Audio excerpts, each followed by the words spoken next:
ሓድሽ ትምህርቲ ኣምፂአልኩም ንሱ ድማ ህቶታት እዩ ብዛዕባ ባህላዊ ህቶታት እዩ መለሎም ምልስ ናይምኪ ራህት ውላድ በጊዕ መን ትበሃል? ዕየት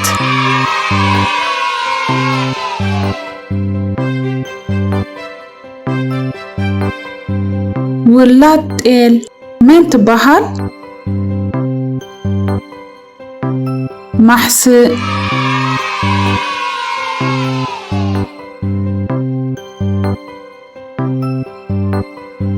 ውላድ ላም መን ትበሃል? ብተይ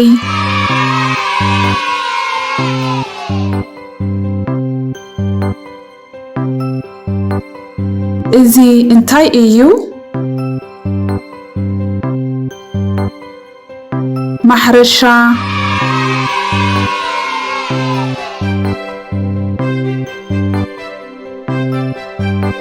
እዚ እንታይ ይገብር ኣሎ? ግራት ይሓርስ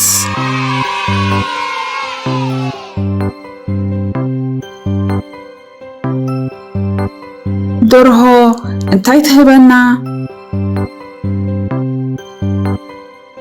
ስጋን እንቋቁሖን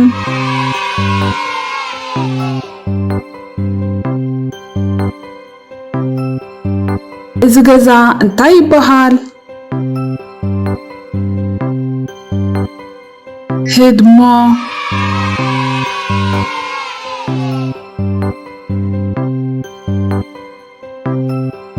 እዚ እንታይ እዩ?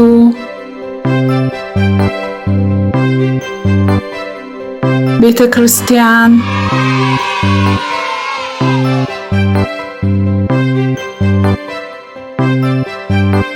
እዚ እንታይ እዩ?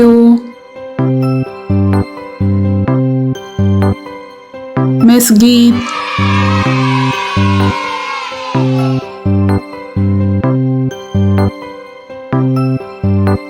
እዚ እንታይ ይበሃል? ከብሒ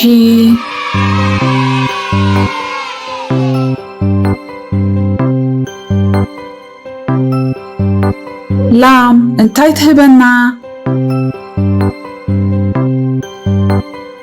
ስጋን ፀባን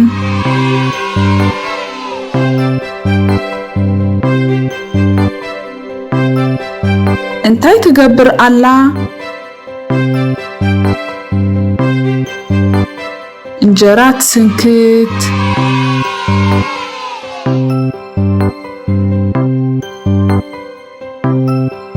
እዚ ምግቢ እንታይ ይበሃል? ገዓት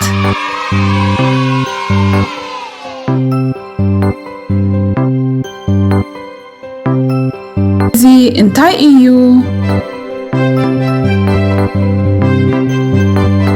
ባህላዊ ቡን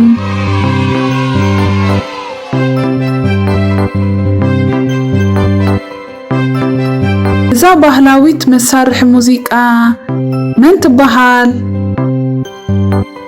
ዋጣ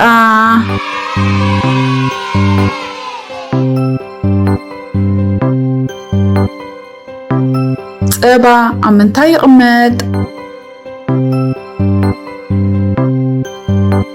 ራሕባ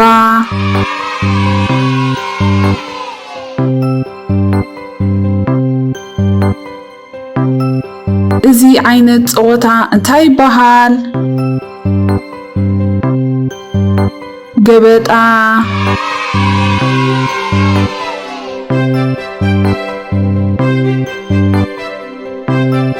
እዚ ገዛ እንታይ ይበሃል?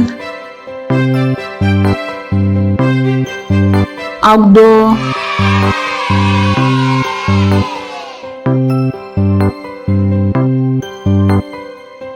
እዚ ዓይነት ፀወታ እንታይ ይበሃል? ሓንዳይ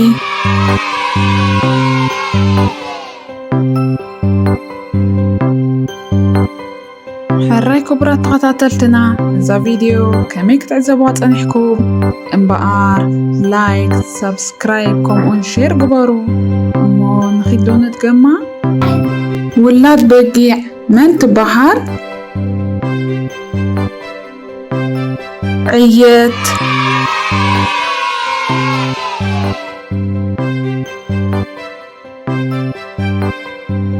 ውላድ ጤል መን ትበሃል? ማሕስእ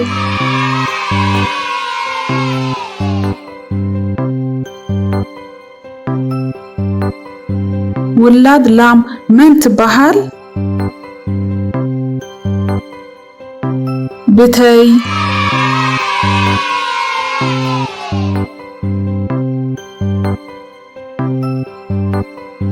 እዚ እንታይ እዩ? ማሕረሻ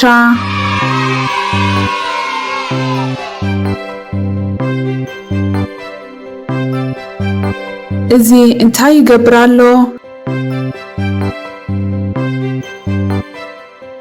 ግራት ይሓርስ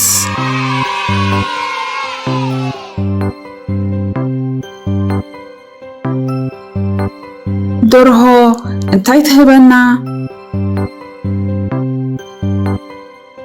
ስጋን እንቋቁሖን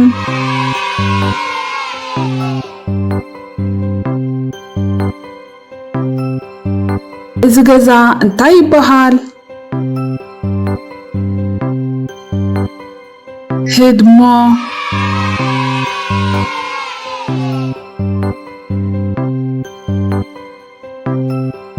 እዚ እንታይ እዩ?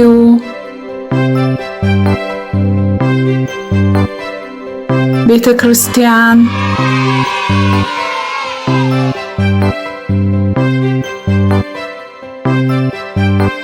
እዚ እንታይ እዩ?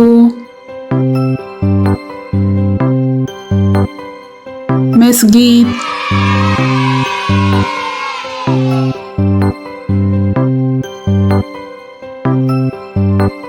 እዚ እንታይ ይበሃል? ከብሒ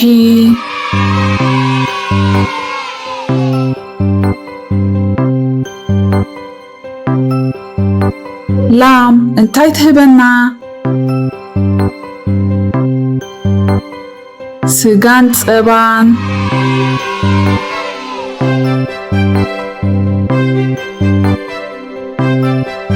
እንታይ ትገብር ኣላ? እንጀራ ትስንክት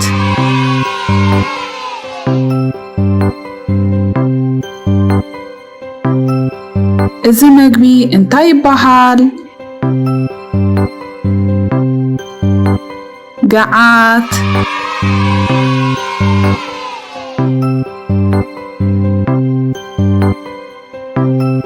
እዚ እንታይ እዩ?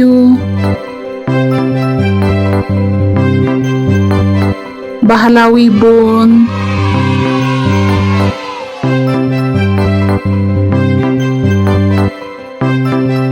እዛ ባህላዊት መሳርሒ ሙዚቃ መን ትበሃል? ዋጣ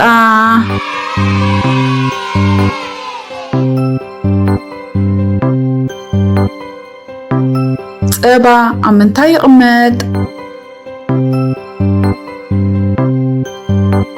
ራሕባ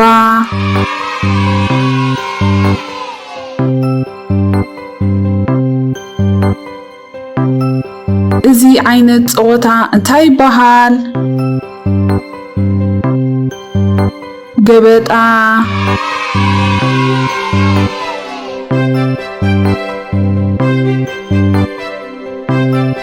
እዚ ገዛ እንታይ ይበሃል? ኣጉዶ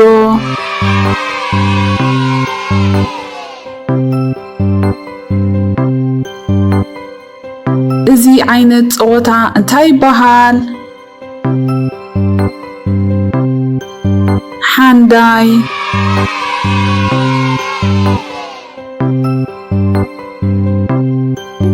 هراي أنا كمية ثانية هذه عمل መደበትሁም ኣሎ ይቀንየለ ቻው ደቅኹም ትግርኛ ክመሃሩ ትደልዩ ዶ? ደቅኹም ቋንቋምን ባህሎምን ክፈልጡ ትደልዩ ዶ? በለስ ቡቡ ኣብቲ ልዕሊ 5 ዓመት ክንገብሮ ዝፀናሕና ልዕሊ 73 ሚልዮን ቪውስ ዘለዎ ቪድዮታትና ሕጂ ከዓ ልዕሊ 14 መፅሓፍትን ደቅኹም ጽቡቕ ዝበልናዮ መጻወቲታትን ሒዝናኩም ቀሪብና ኣለና። ነተን መጽሓፍቲ ክትሪእዎን ምስ ትደልዩ ኣብዚ ናይ ሳምፕል ክትረኽብዎን ትኽእሉ።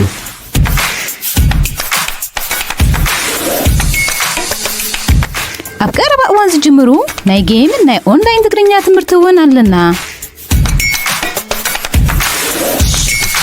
መዓስ እዚ ጥራይ ደቅኹም ኣብ ዩቱብ ካልእ ነገር ከይርዩ ምስ እትደልዩ ብቐጥታ ኣብ ዌብሳይትና ብምእታው ብቪድዮታትና ክመሃሩን ክዘናግዑን ንዕድም።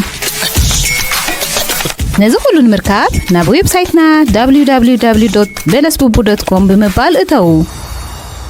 ንዝያዳ ሓበሬታ በዚ ዝስዕብ ቁፅሪ ቴሌፎናት ደውሉልና።